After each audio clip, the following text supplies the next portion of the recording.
বিশেষ তৎপৰতাত বিহুৰ দৰে এইবাৰ ঝুমুৰ নৃত্যও প্ৰদৰ্শন হ'ব অহা 24 তাৰিখে দেশৰ মাননীয় প্ৰধানমন্ত্ৰীৰ সন্মুখত ৰাজ্যখনৰ প্ৰান্তে প্ৰান্তে বিশেষকৈ উজনি আৰু অসমৰ উত্তৰ পাৰত এনে ধৰণৰ ৰিহাৰ্চেলবিলাক চলি আছে আপোনালোকে সকলোৱে দেখিছে যে ইয়াত প্ৰায় 500 গৰাকী তেনে ধৰণৰ মানে ঝুমুৰত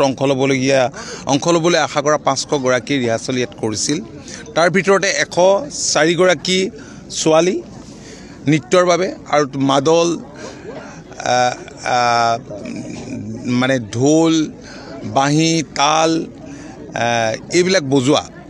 বজোৱা তেনে ধৰণে 41 গৰাকী আছে আৰু মই নিজে চাই অত্যন্ত আনন্দিত হৈছোঁ খুব ভালকৈ পাৰফৰ্ম কৰিছে কাৰণ ইয়াত বহুত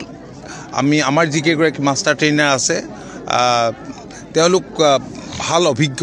নুনু সিং কৰ্মকাৰৰ দৰে অনাতাঁৰ শিল্পীও আছে ভাল শিল্পী আছে বহুতখিনি আছে ইয়াত তেনেকুৱা গতিকে ভাল ধৰণে প্ৰেক্টিছ হৈছে ইয়াত আপোনালোকে জানে যে তেনেধৰণে কমিটি হৈছে প্ৰশাসন কমিটি স্থানীয় ৰাইজ